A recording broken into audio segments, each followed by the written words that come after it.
오늘 설교 제목이 우리를 향한 하나님의 뜻이라는 제목으로 하나님의 말씀을 전하도록 하겠습니다. 예수님을 믿는 사람들, 그 사람들을 우린 성도라고 부릅니다. 이 성도는 예수님을 믿음으로써 구원을 얻은 사람들입니다. 한마디로 천국 백성, 천국 자녀가 되는 것이죠. 천국 백성, 천국 자녀는 이 세상 자녀들과 달라야 되는 것입니다. 하나님을 믿었던 사람과 하나님 안 믿는 사람하고 차이가 없다. 그러면 세상의 조롱거리가 되는 것이죠. 믿는 사람과 안 믿는 사람이 똑같은데 어떻게 하나님을 드러낼 수가 있겠습니까? 절대로 그럴 수가 없는 것이죠.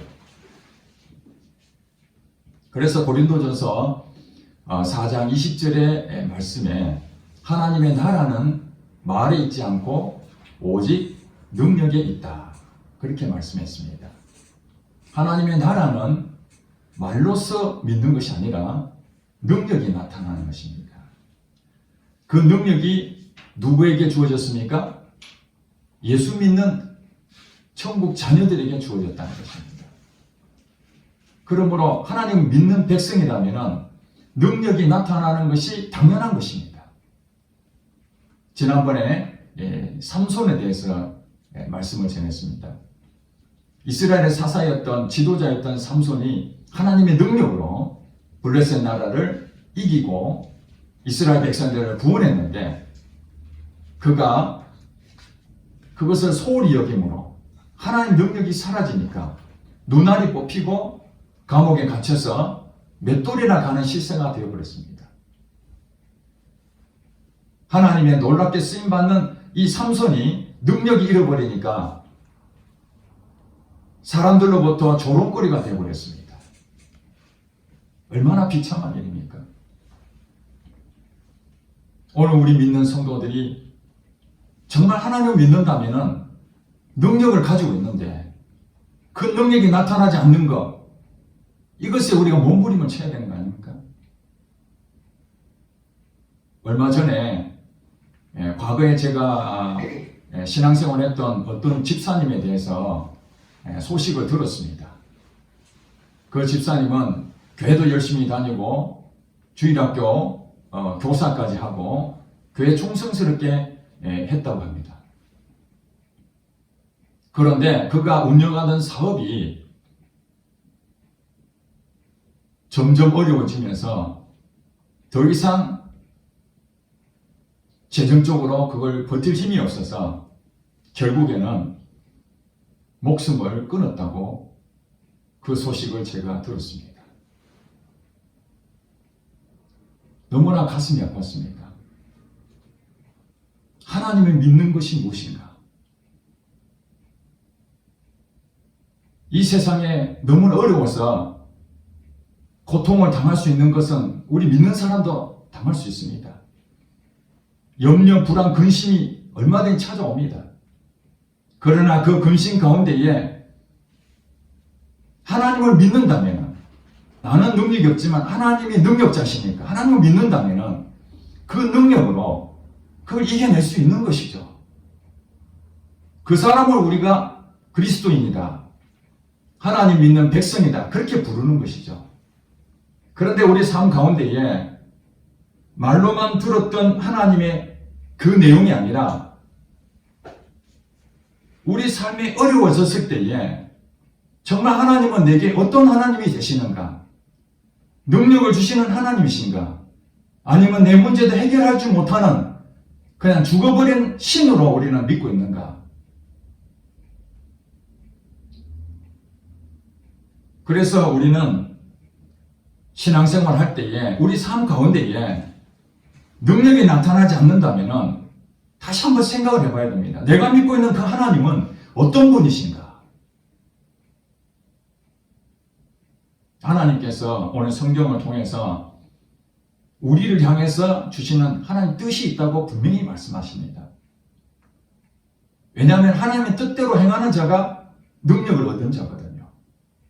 성령이 너희에게 임하시면 권능을 받고 내 증인이 되라. 그냥 증인이 되는 것이 아닙니다. 말로만 예수를 전도하는 것이 아니라 능력을 통해서 복음이 전파가 되는 거예요. 하나님의 이 뜻을 이 성경을 통해서 우리에게 가르쳐 주셨는데, 오늘 본문에 보니까 하나님의 뜻이라고 분명하게 기록된 것은 그렇게 많지 않습니다. 성경 전체가 하나님 뜻인데도 그 구절에 이것이 바로 하나님 뜻이라고 분명하게 적어 놓은 것은 몇 군데가 없습니다. 그 정도로 오늘 본문의 이 내용은 하나님이 우리에게 매우 중요하게 말씀하고 있는 것이죠. 16절에 항상 기뻐하라, 쉬지 말고 기도하라, 범사에 감사하라. 이것이 그리스도 예수 안에서 너희를 향하신 하나님의 뜻이다. 이렇게 지금 설명하고 있잖아요. 이것은 사도 바울이 데살로니가 교회에 편지로 보낸 내용입니다. 데살로니가 교회의 성도들에게 전달하는 하나님의 말씀을 전해준 거예요. 2000년 전에 쓰여진 책입니다. 이게 편지입니다. 그러니 우리에게 얘기한 것이 아니라 데살로니가 성도들에게 이 말씀을 전했지만 오늘 2000년 지난 우리에게도 마치 데살로니가 교인들에게 바울이 편지한 것을 그들이 읽은 것처럼 오늘 우리도 이 말씀이 바로 내게 주시는 말씀이구나, 이렇게 적용을 해야 이 말씀이 살아 역사하시는 거예요. 아까 서두에 말씀드린 것처럼 그 한 집사님이 예배도 빠지지 않고 교회에 충성스럽게 일을 했지만은 자기 삶 가운데에 어려움이 찾아오고 사업이 잘 안 된다는 것 때문에 낙심할 수 있지요. 어떻게 하면 이 사업을 회복할 수 있을까? 더 이상 방법이 없는 그런 망연자실한 그런 위기 가운데에 하나님의 뜻이 바로 여기 적혀 있지 않습니까? 항상 기뻐하라. 이 말씀을 그 집사님도 알고 있었습니다. 아마 교회를 오랫동안 다니신 분들은 이 설교를 많이 들었어요. 그리고 어떤 집사님은 이 성경 구절을 성구로 만들어서 집에다 붙여놓기도 하고 책갈피에다 꼽아놓기도 하고 늘 외워 다니는 아주 중요한 얘기입니다. 그렇지만 그것이 말로 끝나는 것이 아니라 능력이 나타나려고 하면은 이것이 오늘 내가 처하는 그 현장에서 이 말씀을 그대로 적용을 해야 된다는 것입니다. 이 말씀이 그대로 적용될 때에 능력이 나타나는 거예요. 그걸 보고 사람들이 보고, 야, 하나님 믿는 사람이 다르구나. 내 같으면 그냥 모든 걸 포기하고 그만둘 텐데 하나님 믿는 사람은 거기서 어떻게 기쁨이 생길 수 있나? 여러분, 이 세상의 사람들은 잘 될 때 기뻐하지요. 즐거워합니다. 축하하고 영광을 돌리고 그러죠. 문제는 뭐냐면은 어려움을 당할 때에, 지금 이 코로나 시대에 수많은 자영업자와 기업체 또 직장 다니는 사람들, 언제 어떻게 될지 모르는 미래가 아무것도 안 보이는, 그래서 오늘 어떻게 살아야 되나 걱정하는 사람들이 얼마나 많습니까? 그때에 하나님이 오늘 주신 말씀이 뭐냐면은 항상 기뻐하라는 말씀을 주시는 거예요. 하나님은 이 말씀을 통해서 우리에게 위로자가 되시는 것입니다. 걱정하고 있는데 하나님이 내게 오셔가지고 항상 기뻐하라 아들아, 딸아, 걱정하지 마라. 내가 이 세상을 다 만들었다. 내가 사람도 창조했다. 하오며 나의 자녀들을 가만두겠느냐? 그 말씀을 베드로전서 5장 7절에 그렇게 말합니다. 너희 염려를 다 주께 맡기라. 이는 그가 너를 돌보십니다. 분명하게 말씀했습니다. 너희 염려가 없는 것이 아닙니다. 우리는 염려가 늘 있습니다. 아마 죽을 때까지 염려가 올 겁니다. 사람들은 편안하게 원하지만은, 그러나 이 세상에 어떤 환경이든지 나를 편안하지 못하게 하는 일이 너무나 많습니다. 그때에 너희 염려를 모두 몽땅 주께 맡기라. 나의 주인이 누구십니까? 예수님을 믿는 사람은 예수님이 나의 주인이 되는 거예요. 그 주인이 책임지는 것입니다. 맡긴다는 것은 내 가지고 있는 것을 그냥 줘버리는 것이죠. 내 것이 아닌 거예요. 이제 맡겼다는 얘기는 맡김을 받은 그분이 책임을 지는 겁니다. 내 빛에 대한 그것을 맡겼다는 얘기는 하나님이 책임지시는 거예요. 그분이 뭐라고 그랬습니까? 내한테 다 맡겨라 그랬으니까 그걸 믿고 맡겨버리는 것입니다. 맡기는 순간 어떤 일이 찾아옵니까? 내 마음은 편안해지는 거예요. 내가 그 문제를 가지고 고민하고 걱정하고 근심하니까 괴롭고 힘들고 문제에 빠져버리는 거죠. 그래서 이 어려움과 환경을 통해서 사단은 우리에게 끊임없이 이 마음을 무너뜨립니다. 마음이 무너지면 우리 모든 것을 다 무너집니다. 하나씩 둘씩. 그래서 잠언 4장 23절에 무릇 지킬 만한 것 중에 내 마음을 지키라. 이에서 생명의 근원이 날 것이다. 우리 마음이 무너지면 우리 모든 것이 다 잃어버려요. 그래서 마음을 딱 지켜야 됩니다. 마음을 지키는 방법이 딱 있어요. 빌립보서 4장 7절 8절에 그렇게 말하죠. 너희 염려를 하나님께 구하라. 기도와 간구로 너희 구할 것을 감사함으로 아뢰라. 그리하면 모든 지각에 뛰어나신 하나님의 평강이 너희 마음과 생각을 지켜주신다. 우리가 마음을 어떻게 지킬 수 있을까? 내가 열심히 노력하면 지켜집니까? 아니다는 거예요. 성경에서 답을 주시기를 하나님의 평강이 우리를 딱 장악할 때에 우리 마음이 지켜지는 거예요. 이와 똑같은 얘기를 골로새서 3장 15절에 그렇게 말합니다. 그리스도의 평강이 너희 마음을 주장하게 하라. 내 자신을 내가 책임지려니까 내가 연약하잖아요. 여러분 완전합니까? 이 세상에 완전한 사람 있습니까? 100%로 자기가 원하는 대로 다 할 수 있는 사람이 아무도 없습니다. 어느 부분은 할 수 있지만 내 능력이 안 되는 것은 다 무너집니다. 다 못합니다. 그때 염려가 오는 것이죠. 이 사업을 잘 이끌어 나갈 수 있다면 아무리 어려워도 능히 이겨냅니다. 그런데 그걸 이길 수 있는 능력이 없다고 생각하니까 불안한 마음이 생기고 염려가 생기는 것이죠. 그때에 그리스도의 평강이 너희 마음을 주장하게 해라. 이거는 내가 지키려고 노력하는 것이 아니라 그리스도를 소망을 두는 것입니다. 하나님께 소망을 두는 것입니다. 왜냐하면 그분이 평강이시거든요. 그분은 모든 걸 가지고 있는 능력자시기 때문에 그분은 걱정 근심이 없어요. 여러분 믿으십니까? 우리는 걱정 근심이 있지만 능력이 없으니까. 그러나 하나님은 이 온 우주 만물을 만드신 분인데 어떻게 걱정이 되겠습니까? 하나님이 걱정한다는 얘기는 할 수 없을 때 걱정이 되는 것이죠. 그래서 성경이 이렇게 말합니다. 주의 말씀은 능치 못함이 없느니라. 주의 말씀은 능치 못함이 없다. 믿는 자에게는 능치 못함이 없다. 믿는 자가 뭘 능치 못함이 없겠습니까? 능력이 없지요. 그런데 예수 그리스도를 믿으면은 그 말씀을 믿고 살면은 우리도 능력자가 된다는 것입니다.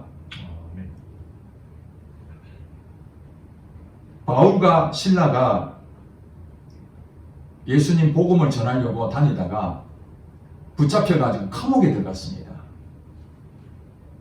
여러분 감옥에 들어간다는 것은 묶이는 거죠. 자유가 없는 것이죠. 그런데 거기서 어떤 일이 벌어졌습니까? 보통 일반 사람 같으면 감옥에 들어오면 걱정하죠. 언제 풀려날 것인가? 혹시 고문은 당하지 않을까? 어떻게 하면 이 문제를 해결할 수 있을까? 그런 고민을 해야 되는데 사도행전 16장에 보니까 자세하게 설명하기를 그 두 사람은 감옥에 들어가가지고 생각에 찬송을 부르고 있다는 거예요. 찬송을. 노래가 나옵니까? 지금 감옥에서? 그리고 기도했다는 거예요. 찬송을 부르면서 하나님께 기도를 한 거예요. 이것이 오늘 본문에 얘기했던 그 사도 바울이라는 사람이 감옥에 들어가서 찬송을 부르고 기도했던 그 사건을 이 데살로니가 성도들에게 내가 그렇게 살았다. 내가 감옥에 들어갔는데도 기쁨으로 찬송을 부르고 기도했더니 하나님께서 천사를 보내서 옥문이 열리고 감옥에서 빠져나올 수 있는 상황이 다 만들어진 거예요. 자기는 그냥 유유히 나오면 되는 거예요. 그랬는데 거기에 감옥을 지키고 있는 간수가 아이고 이거 전부 다 이제 다 도망갔구나. 내가 책임을 져야 되는데 죽어야 되겠다 하고 자결 하려고 그러니까 사도 바울은 그냥 도망가도 되는데 그 한 영혼을 살리려고 걱정하지 마라. 걱정하지 마. 내가 안 나가. 나갈 수 있지만 안 나간다 나는. 그러나 내가 너에게 한마디 하겠다. 주 예수를 믿어라. 그리하면 너와 내 집이 구원을 얻으리라. 이 말씀을 한 거예요. 그랬더니 간수가 크게 은혜를 받고 한번 생각을 해보세요. 보통 사람 같으면 빨리 탈출하려고 그러는데 이 사람이 와가지고 걱정하지 마라. 예수님 믿으면 너 구원을 받아. 오히려 유효해주는 그 말씀 앞에 바로 무릎 꿇고 하나님을 만나게 되는 역사가 있었던 거예요. 하나님이 옥에 갇혔다고 그거 못 풀어주실 분이 아니라니까요. 인간의 생각으로는 감옥에 들어갔으니 당연히 고문을 당하고 어떤 일이 생기겠지 이렇게 상식으로 생각하지만은 하나님은 그 옥문을 열려고 마음만 먹으면은 당장에 그날도 나올 수 있다니까요. 그러므로 항상 기뻐하라는 그 부분은 오늘 이 말씀을 듣고 언제 나타납니까? 여러분 삶에서, 여러분 직장에서, 여러분 학교에서, 가정에서, 일터에서 이게 적용이 되는 거예요. 억울한 일을 당하고, 어려움을 당하고, 실직을 당하고, 취업도 안 되고, 내 마음대로 안 되고, 내 마음도 몰라주고, 여러 가지 그런 상황이 올 때에, 여기 보니까 항상이란 말이 무슨 말입니까? 어떤 때는 기뻐하고 어떤 때는 슬퍼하라. 그 얘기가 아니잖아요. 잘 되든지 안 되든지, 억울한 일을 당하든지, 배신을 당하든지, 고통을 당하든지, 상처를 받든지, 어떤 일이 있더라도 기뻐하라. 그럼 여러분 이것을 믿고 여러분 자신을 믿지 말고 지금 이 상황이 엉망진창인데 무슨 항상 기뻐할 수 있어? 성경에는 이렇게 말했지만 이렇게 기뻐한 사람이 단 한 명도 있나? 없잖아. 그렇게 안 믿어버리면은 이 말씀이 내게 위로가 안 되고 평강이 안 온다니까요. 이 말씀을 그냥 믿어버리는 거 그냥 항상 기뻐하라 했으니까 하나님 주신 말씀이니까 하나님 내가 하나님께 소망을 둡니다. 이 문제는 내가 해결할 수도 없고 사람 마음을 바꿀 수도 없고 내가 아무리 외친다 하더라도 내 마음 알아줄 사람 아무도 없는데 그래도 하나님은 아시지 않습니까? 그렇게 하나님만 소망을 두면은 하나님의 평강이 내 안에 들어옵니다. 그러면 기뻐해지는 거예요. 지금 이 말씀은 노력하라는 것이 아닙니다.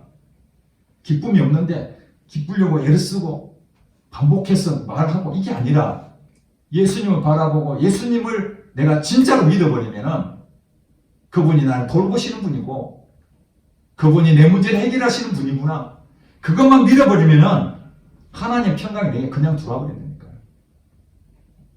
그리고 이게 보니까 쉬지 말고 기도하라 그랬잖아요. 쉬지 말고 기도하라. 어떻게 쉬지 않고 기도할 수 있어? 밥도 먹어야 되고 일도 해야 되는데 어떻게 쉬지 말고 기도하지? 우리가 어려움을 당하면요 기쁨도 사라지고 기도도 사라져버려요. 하나님 눈에 안 보인다니까요. 여기서 기도하라는 것은 하나님을 눈을 마주치라는 거예요.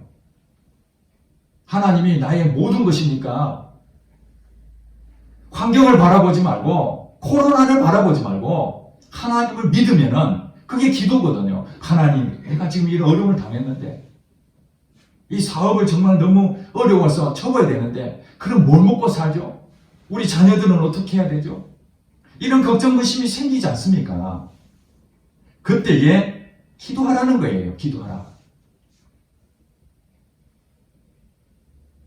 그리고 범사에 감사하라. 범사가 뭐야? 범사? 모든 일이죠. 모든 일. 그러니까 항상이라는 것과 쉬지 말고라는 것과 범사라는 것은 같은 얘기잖아요. 이거는 예외가 없다는 거예요. 예외가 없이 어떤 상황이 오든지 기쁨과 기도와 감사는 이걸 하는 사람이 능력으로 사는 겁니다. 능력에 사는 것은 어려운 게 아닙니다. 하나님 말씀을 그냥 믿어버리는 것입니다.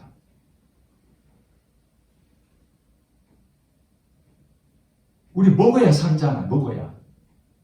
그런데 음식을 갖다 놓고 이거는 영양분이 어떻고 이거 먹으면 내가 소화가 잘 될까? 이거 먹으면 혹시 독이 아닐까? 이걸 계속 따지면은 이 먹을 만한 게 없어요. 그렇죠. 제가 예전에 위장이 안 좋아서 한의원에 갔더니 체질에 따라서 먹으면 안 되는 게 있고 먹어야 되는 게 있어요.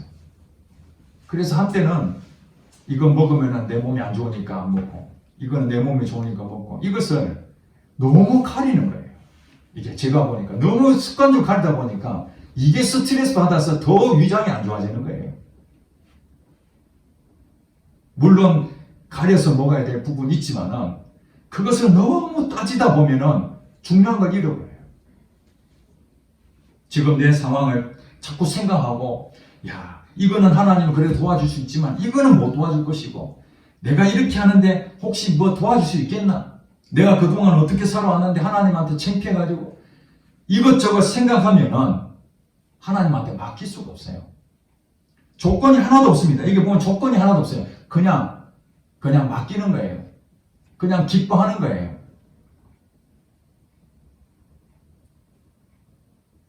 그래서 우리가 능력으로 사는 거 이것은 하나님의 뜻이라는 거예요. 능력 없이 사는 것은 하나님 뜻이 아니라는 거예요. 예수님께서 마태복음 7장에 그렇게 말합니다. 주의 말씀을 하나님 말씀을 듣고 순종하는 자는 주의 말씀을 듣고 행하는 자는 반석 위에 세운 집과 같다. 그 말이 무슨 말입니까? 오늘 이 말씀 우리 현장에서 정말 기뻐할 수도 없고 감사도 될 수도 없는 이런 상황에서 그래도 이 말씀이 하나님 말씀이고 진리고 그래 나는 이 말씀 믿고 그대로 받아들입니다. 네, 하나님께 소망을 둡니다. 하나님 이 상황은 기쁨이 될 수가 없지만은 하나님께서 역사해 주시옵소서. 그렇게 하면은 이것이 어떻게 된다고요? 이 말씀을 믿고 순종하면은 이게 반석 위에 세운 집과 같이 우리의 믿음은 흔들리지 않습니다. 마음을 지키게 됩니다. 마음이 흔들린다는 말이 무슨 말입니까? 마음을 지키지 못하기 때문에 흔들리는 거죠. 마음이 이랬다 저랬다 하면 그 다음에 어떻게 됩니까? 넘어지게 되죠. 사단은 끊임없이 우리 마음을 넘어지게 합니다. 마음을 흔듭니다. 별것도 아닌 거 가지고 마음을 막 그냥 흔들어 버립니다. 감정이 상하고 마음이 불편해지고 아무것도 아닌 일도 사단은 끊임없이 우리 마음을 흔들어서 사람의 관계를 무너지게 만들고 내 하던 일을 다 포기하게 만들고 그런 모습을 볼 때에 이 세상 사람들 보고 능력도 없는 예수 믿는 사람 그렇게 한다는 거예요. 그게 구분이 되네. 구분. 하나님 믿는 사람들은 뭐 큰 능력이 나타나는 것도 필요하겠지만은 우리의 사소한 그런 현장에서 일어나는 그것이 이 말씀을 그대로 믿고 적용하는 거죠. 2000년 전에 쓰여진 책이지만은 이 책을 오늘 내게도 적용하는 거예요. 그것이 말씀이 살아있는 것이죠. 그러면은 우리 가정도 회복이 되는 것이죠. 그렇지 않습니까? 가정에 어려움이 얼마나 많습니까? 서로 마음이 하나가 되어서 화목합니까? 서로 마음이 안 맞을 때도 있고 또 우리 직장에서도 어떻습니까? 상사와 관계가 항상 좋습니까? 그렇지 않지 않습니까? 또 우리가 일하는 그 부분이 항상 장사가 잘 됩니까? 어려움도 있지 않습니까? 잘 되면은 당연히 기뻐하지 말아도 기뻐하게 되고 감사하게 됩니다. 그러나 정말 피치 못한 상황에서 인생 모든 끈을 놓고 싶은 그런 좌절의 순간이 올 때에 그때 여러분들은 오늘 하나님께서 지금 겪고 있는 여러분 또 앞으로 또 그렇게 겪을 수 있는 여러분에게 이 말씀을 주시는 거예요. 성도 여러분, 기뻐하라. 그리고 내게 구하라. 그리고 감사해라.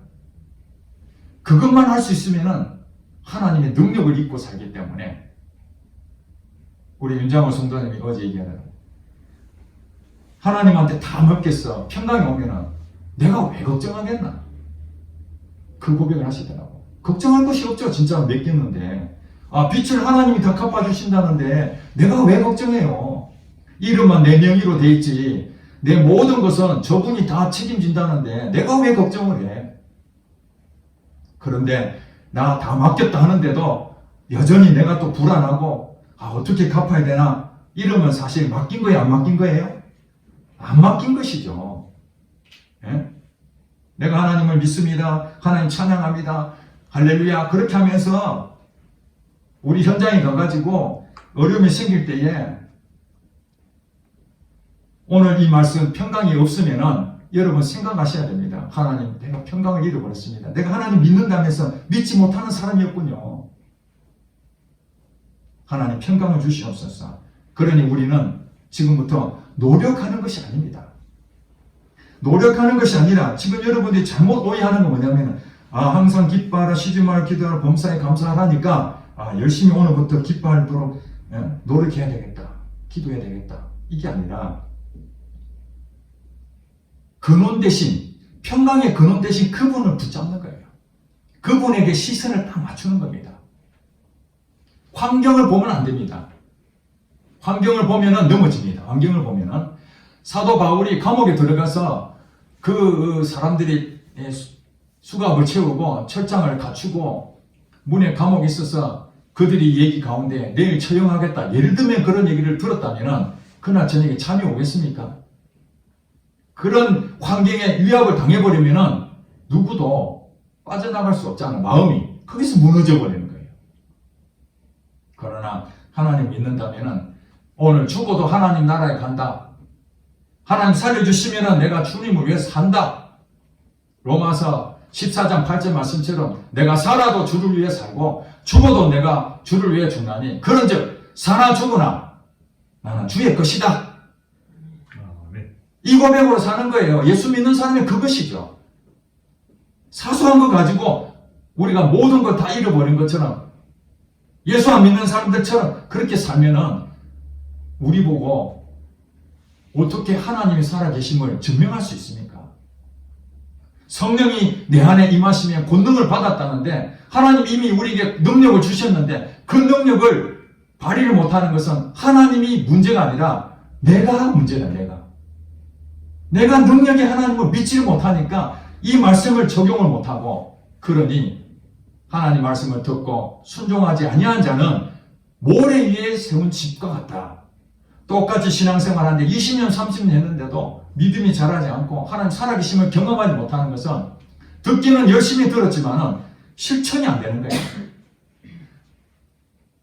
저는 최근에 이 항상 기뻐하라, 쉬지 말고 기도하라, 범사에 감사하라 이 말씀이 제게 얼마나 위로가 된지 모릅니다.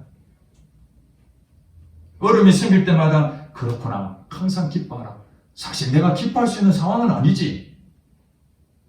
저도 좌절을 겪을 때가 있습니다. 인간이기 때문에. 저도 연약한 부분이 있기 때문에 실수할 수 있습니다. 오해도 하고 착각도 하고 그렇지만 이 일어나는 이 환경을 바라보지 않냐고 항상 기뻐하라고 하셨으니까 저 이 말씀 믿습니다. 우리 생각은 부정적인 생각하는 사람들이 대부분 말씀을 잘 안 믿습니다. 부정적인 것은 좋은 것이 아니에요. 사단이 우리의 부정적인 생각을 통해서 자꾸 일을 크게 만듭니다. 사실 별것 아닌 것도 일을 더 크게 만들어서 오히려 더 우리 마음을 잃게 만들어서 다 잃어버리게 만드는 것입니다. 하나님은 믿음의 말을 하게 만들고 믿음의 사람으로 만들고 긍정적인 사람으로 만들고 그래서 어떤 일이 생겨도 초연합니다. 그렇죠. 믿음의 사람은 굳건하기 때문에 어떤 일이 오더라도 흔들리지 않습니다.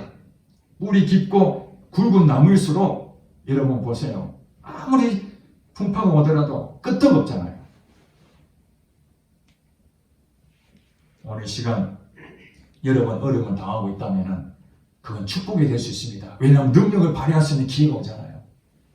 언제 능력을 발휘합니까? 잘 될 때가 아닙니다. 잘 될 때는 이 세상 사람들도 다 기쁨을 느낍니다. 그러나 어렵고 힘들고 짜증나고 불편하고 이럴 때에 내 안에 기쁨이 생기고 감사가 생겼다면 그건 큰 복입니다. 이 복이 여러분에게 충만히 부어질 줄로 믿습니다. 기도하겠습니다.